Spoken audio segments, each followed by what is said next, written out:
அன்பு நண்பர்கள், அருமை தோழர்கள், நெக்ஸ்ட் ஜென் நேயர்கள் அனைவருக்கும் கோடான கோடி நமஸ்காரங்கள். நான் உங்கள் ஜோதிடர் டாக்டர் ஓம் சக்தி ராஜா. நம்ம இப்போ பார்க்க போகிறது ஆணி மாதத்தினுடைய பலாபலன்கள் பார்க்க போகிறோம். ஆமாம், ஒவ்வொரு மாதமும் சூரியனினுடைய மையப்பகுதியாக வைத்து சூரியனுடைய நகர்வுகளை வச்சு நம்ம மாத பலன்கள் பார்த்துன்னு இருக்கோம். இந்த 12 ராசிகளுக்கும் இந்த ஆணி மாதத்தில் சூரிய பகவான் மிதுன ராசியில் சஞ்சாரம் பண்ணும்பொழுது எவ்வகையான பலாபலன்கள் கிடைக்கப் போகிறது, எந்த மாதிரியான சாதகமான பாதக பலன்கள்லேருந்து நம்ம மாற்றிக்கலாம் அப்படின்ற ஒரு ப்ரொடக்ஷன் தான் நம்ம பார்க்க இருக்கிறோம். இந்த மாதத்தில் ரொம்ப இந்த ஆணி மாதம் என்பது விசேஷமான மாதங்கள். ஏன்னா உத்தராயண புண்ணிய காலங்களினுடைய கடைசி மாதமான இந்த ஆணி மாதம், அதுவும் பார்த்திங்கன்னா மாதங்களிலே மிகப்பெரிய ஒரு தலையான மாதமாக இந்த மாதத்தை குறிப்பிடுறாங்க. 32 நாட்கள் இந்த மாதத்தில் குறிப்பிடுறது. 15/6/2025 முதல் 16/7/2025 வரை இந்த ஆணி மாதத்தினுடைய ஆங்கில தேதியில் இருக்குது. ஞாயிற்றுக்கிழமை திருவோண நட்சத்திரம், தேய்பிறை சதுர்த்தியில் இந்த ஆணி மாதம் உதிக்கிறது அப்படின்றத எடுத்துக்கலாம். பட் இந்த கிரக நகர்வுகள் எப்படி இருக்குது அப்படின்னு பார்த்தோம்னா, திருக்கணித பஞ்சாங்கப்படி ஆணி மாதம் 8ஆம் தேதி புதன் பகவான் மிதுனத்திலிருந்து கடகத்துக்கும், ஆணி மாதம் 15ஆம் தேதி சுக்கிர பகவான் மேஷத்திலிருந்து ரிஷபத்துக்கும் பயிற்சி ஆகிறாங்க. பட் இந்த மாதத்தில் மிகப்பெரிய ஒரு யோகம் என்னமா வேலை செய்யுது அப்படின்னா, திரிகிரகி யோகம் அப்படின்ற ஒரு யோகம் இந்த மாதத்தில் வேலை செய்யுது. ஏன்னா சூரிய பகவான், குரு பகவான், புதன் பகவான் இந்த 3 கிரகங்களும் சேர்ந்து மிதுன ராசியில் சேர்க்கை பெறதுனால இந்த யோகம் திரிகிரகி யோகம் அப்படின்னு சொல்லப்படக்கூடிய ஒரு மகா யோகமாக வேலை செய்யுது. இந்த யோகம் பார்த்தோம் அப்படின்னா மேஷ ராசி, மிதுன ராசி, சிம்ம ராசி, விருச்சிக ராசி, தனுசு ராசி இந்த 5 ராசிகளுக்கும் இந்த ஆணி மாதம் மிகப்பெரிய ஒரு யோகத்தை கொடுக்க போகிறது. மிகப்பெரிய சந்தோஷத்தை கொடுக்கிறது, வருமானத்தை அதிகரிக்கிறது, பல நன்மைகளை செய்யக்கூடிய ஒரு மாதமாக இந்த ஆணி மாதம் இருக்கிறது. இந்த ஆணி மாதத்தில் வரக்கூடிய இந்த உத்திரம் நட்சத்திரத்தில் சிவாலயங்கள் நீங்கள் போயிட்டு பூஜை பண்ணுறீங்க அப்படின்னா மிகப்பெரிய ஒரு பாவங்களிலிருந்து நீங்கள் விடுபட்டு யோகங்கள் கிடைக்கிறதா ஜோதிட சாஸ்திரம் சொல்லுகிறது. கேட்டை நட்சத்திரத்தில் போயிட்டு ஸ்ரீரங்கத்தை வழிபடுறீங்க அப்படின்னா, அந்த திருமஞ்சனத்தில் கலந்துடுறீங்க அப்படின்னா பல செல்வங்களுக்கு யோகாதிபதியாக நீங்கள் மாறக்கூடிய விஷயமும், அதுவும் இல்லாமல் ஆணி பௌர்ணமி மிகப்பெரிய ஒரு யோகமாகவும், இந்த திருச்சி உறையூரில் அந்த மாம்பழம் வச்சு படைக்கிறாங்க அந்த வெக்காளி அம்மனுக்கு, அதை போயிட்டு சம்பூர்ணம் பண்ணுங்கள். திருச்சியிலே மலைக்கோட்டையில் தாயுமான சுவாமிகளுக்கு வாழைத்தார் கொடுத்து இந்த பௌர்ணமியில் சமர்ப்பித்து யோகமாக நீங்கள் மாறுவதற்குண்டான சூழ்நிலைகள்லாம் இந்த மாதத்தில் நீங்கள் எடுத்துக்கலாம்.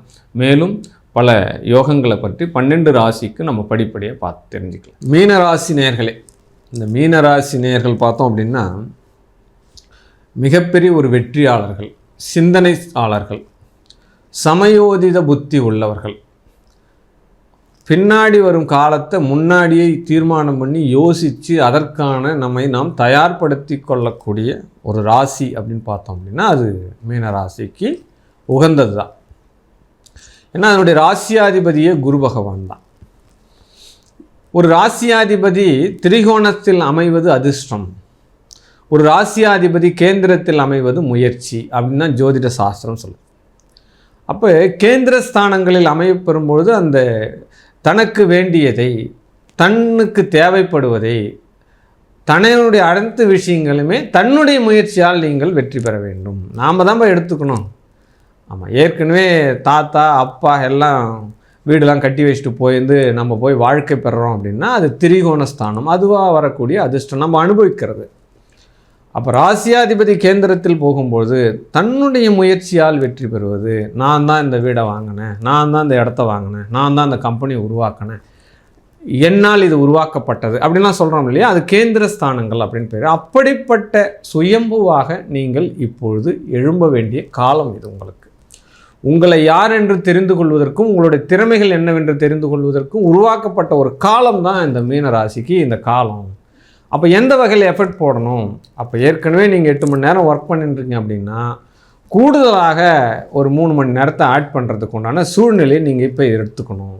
ஆமாம், அந்த 3 மணி நேரத்துக்கு உண்டான சம்பாதியத்தை நீங்கள் எதிர்பார்க்கக்கூடாது, 8 மணி நேரம் சம்பாத்தியம் தான் எதிர்பார்க்கணும். இருந்தாலும் அந்த 3 மணி நேரம் எக்ஸ்ட்ரா எஃபெக்ட் போட்டு தான் ஆகணும் அப்படின்ற மாதிரி விஷயங்கள் கண்டிப்பாக வெற்றி பெறும். எறும்புற கல்லும் தேயும், விடாமுயற்சி வெற்றி பெறும், அப்படின்ற பழமொழிக்கு ஏற்ற மாதிரி உங்களுடைய முயற்சிகளை நீங்கள் போட்டுக்கொண்டே இருங்கள். கண்டிப்பாக அது உங்களை வாழ வைக்கும், வெற்றி பெற வைக்கும். அந்த நம்பிக்கையோடு இருங்கள் அப்படின்னு சொல்லப்படும். ஏன்னா ராசிக்கு 12ல் ராகு பகவான் வர, சந்திரனுக்கு முன்பின் ராகு இருந்தால் அவன் எவ்வகையிலாவது பணம் சம்பாதிச்சிடுவான், எந்த வகையிலாவது சம்பாதிச்சிடுவான். ஆமாம், அது குறுக்கோயில் சம்பாதிக்கிறானோ நேர்வழியில் சம்பாதிக்கிறானோ அது பிரச்சனை கிடையாது. அவன் கையில் பணம் தள்ளாடும், பணம் தாண்டவமாடும், அவன் பணம் கையில் வந்து போகும். அப்போ இப்போ ராசிக்கு 12ல் ராகு இருக்கும் பொழுது எவ்வகையிலாவது பணம் வந்துடும். இந்த 1.5 வருஷம் இந்த ராகு பயிற்சி வந்து உங்களுக்கு பெரிய பணக்காரனாக்கி விட்டுரும் அப்படின்றத விஷயத்தை கண்டிப்பாக ஞாபகம் வச்சு செயல்படுங்க. அதை ஜெயிச்சிருவீங்க, அதில் மாற்றுக்கிறது கிடையாது. இந்த ஆணி மாதத்தில் உங்களுக்கு வேலை வாய்ப்புகள் உறுதி. ஆமாம், வேலையில் இருக்கக்கூடிய பிரச்சனை சமாளிக்கிறதுக்கு சூழ்நிலை உருவாயிடும். வேலையாட்கள் வந்துடுவாங்க, பரவாயில்ல நம்ம ஜெயிச்சிடலாம் பரவாயில்ல அப்படின்ற மாதிரி ஒரு சிந்தனை உங்களுக்குள்ளே வந்துடும். ஏன்னா தோண்டு போனவங்களுக்கு தூக்கி விட்டால் போதும் இல்லையா, ஏற்கனவே தோண்டு போய் கிடக்குறாங்க, அவங்கள கொஞ்சம் எழுந்து நிற்க வைக்கணும், அவ்வளோதான். அந்த நிற்க வைக்கிறதுக்கு உண்டான சூழல் இந்த மாதம் உங்களுக்கு நடந்துடும். உத்தியோகத்தில் இருந்த பிரச்சனை சரியாயிடும் சார், உத்தியோகம் சார்ந்த பிரச்சனை சரியாயிடும், கடன் சார்ந்த பிரச்சனை சரியாயிடும், 2 விஷயமும் சரியாயிடும். கேட்ட இடத்த பணம் கிடைச்சோம் உங்களுக்கு. அதே நேரத்தில் தந்தையார் வழி உறவுகள்லாம் ஆதாயமாக இருக்குது. ஏதாவது ரொம்ப கஷ்டமாக இருக்கிறீங்கன்னா உடனே உங்கள் அப்பாவுக்கு ஃபோன் போடுங்க, அப்பாவுக்கு ஃபோன் போட்டு கொஞ்சம் நேரம் பேசுங்க.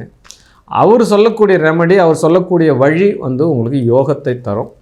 இப்போ ஏதாவது தீர்த்த யாத்திரை போகிறதுக்கு உண்டான சூழ்நிலை கிடைக்கும். ஏதாவது புண்ணிய ஸ்தலங்களை போய் குளிக்கிறது, அல்லது ஆன்மீக சொற்பொழிவுகளை கேட்குறது, கும்பாபிஷேகத்தில் கலந்துக்கிறது, அப்போ ஏதாவது ஆன்மீக பணிகள் செய்வதற்கு உண்டான சூழல் இந்த மாதத்தில் உங்களுக்கு உருவாகும். தொழில் ரீதியான ஏற்றம் உருவாகும். தொழில் படுத்து போச்சு சார், தொழிலை விட்டுட்டு வெளியில் போயிடலான்னு இருக்கிறேன், வேண்டாம் அந்த தொழில் எனக்கு இது செட் ஆகலை, இவ்வளோ நாளாக நல்லா இருந்தது, இப்போ எனக்கு நேரம் சரியில்லை, காலம் சரியில்லை, எனக்கு எல்லாமே சரியில்லை அப்படின்ற மாதிரி புலமின் இருக்கவங்களுக்கு கூட பரவாயில்ல, ஏதோ ஒரு லைன் கிடச்சிருக்கு, ஒரு சின்ன ஒளி தெரியுது சார், என் தொழிலை நம்ம வெளில வந்துடும் பழக்குது, நம்பிக்கை முதல்ல உங்களுக்கு கிடைக்கிற மாதிரி சூழ்நிலைகள் கிடைச்சிடும். உங்களை பற்றி இருந்த குறை சொல்லின்றவங்க, நிறைய அசிங்க அவமானத்தை சொல்லின்றவங்க, தொழிலில் எதிரி உங்களை அழிக்க நினைக்கிறவங்க எல்லார் மூஞ்சிலையும் கறி பூசுகிற மாதிரி இந்த மாதம் உங்களுடைய கௌரவம் நிலை காட்டும். முதல்ல உங்களுடைய பெயர் புகழ்கள் வெளியில் வரும். அப்போ உங்களை பற்றிய நல்ல செய்திகள் எல்லாமே இந்த ஸ்ப்ரெட் ஆகும். அப்போ நம்ம என்ன தான் நல்லது பண்ணியிருந்தாலும் சில எதிரிகளாலும் நம்மளை பிடிக்காதவங்களாலும் நம்மளை அழிக்க நினைக்கிறவங்களாலும் என்ன பண்ணால் சில வதந்திகள் வந்து டெமாலிஷன் ஆகி அப்படியே என்ன பண்ணால் அது ஸ்ப்ரெட் ஆகிடும். இந்த பிரபஞ்சத்தின் மூலியமாக நம்மளுடைய பெயர்கள் ரிப்பேர் ஆகிடும். இருந்தாலும் இந்த மாதம் உங்களுடைய பெயர் செல்வாக்குகள் வளரும், நல்ல பேர் புகழோடு இருப்பீங்க, தொழிலில் முன்னேறுவீங்க, யோகம் கிடைக்கும், கடன்கள் அழிவுபடும், வேலை வாய்ப்புகள் உருவாகும். சில பேர் என்ன பண்ணுவாங்கன்னா ஒரு தொழிலை விட்டுட்டு புதுசாக தொழில் ஆரம்பிக்கிறதுக்கு உண்டான சூழ்நிலை போயிடும். அப்போ ஃப்ரெஷ்ஷாக ஆரம்பிக்கக்கூடிய தொழிலும் உங்களுக்கு வெற்றியானதாக மாறும், அதில் எந்த மாற்று கருத்தும் கிடையாது அப்படின்னு சொல்லலாம். பட் 6ஆம் இடத்துல செவ்வாய் கேது போயின்னு இருக்கு.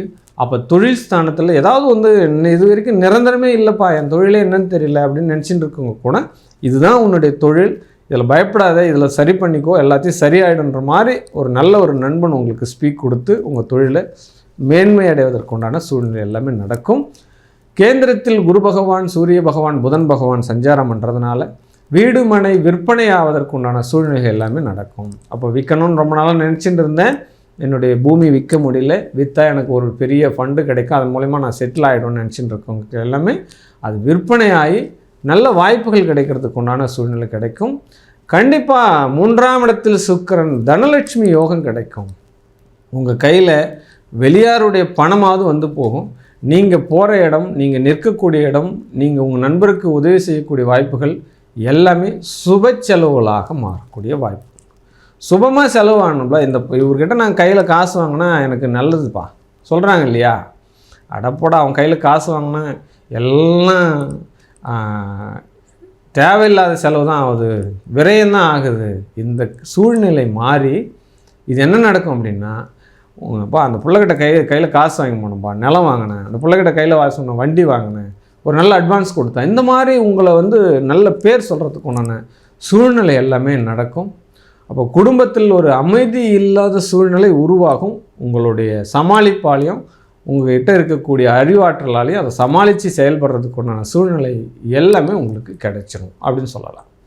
பட் இந்த மாதம் மீனராசியினர் செய்ய வேண்டிய முதல் விஷயம் என்ன அப்படின்னா, உங்களுடைய ராசியாதிபதி புதனோட இடத்துல இருக்கிறதுனாலையும் சனிக்கிழமை தோறும் அட்லீஸ்ட் வீக்லி ஒரு நாள், இதை டெய்லி செஞ்சால் கூட நல்லது, வீக்லி ஒரு நாள் சனிக்கிழமை வெள்ளிக்கிழமை நீங்கள் என்ன பண்ணுறீங்க, முதல் நாளே அந்த துளசி கொஞ்சம் எடுத்துட்டு ஒரு பாத்திரத்தில், அதுக்குன்னு தனியாக ஒரு பாத்திரம் எடுத்து தண்ணி நிரப்பி வச்சுருங்க. சனிக்கிழமையான அந்த துளசி தீர்த்தத்தில் நீங்கள் ஃபேஸ் வாஷ் பண்ணுறது, அந்த துளசி எடுத்து பூந்தொட்டியில் போட்டுட்டு அந்த தண்ணியில் ஃபேஸ் வாஷ் பண்ணுறது, வாயை கொப்பளிக்கிறதுக்கு உண்டான சூழ்நிலையை தொடர்ச்சியாகவே பண்ணிட்டு வாங்க. இந்த குரு பயிற்சி வரைக்குமே உங்களுடைய வாழ்க்கை பிரகாசமாக அமையும். இந்த ஆணி மாதம் உங்களுக்கு தொழில் ரீதியான வெற்றிகளை கொடுக்க போகிறது. வாழ்க வாழ்க வாழ்க.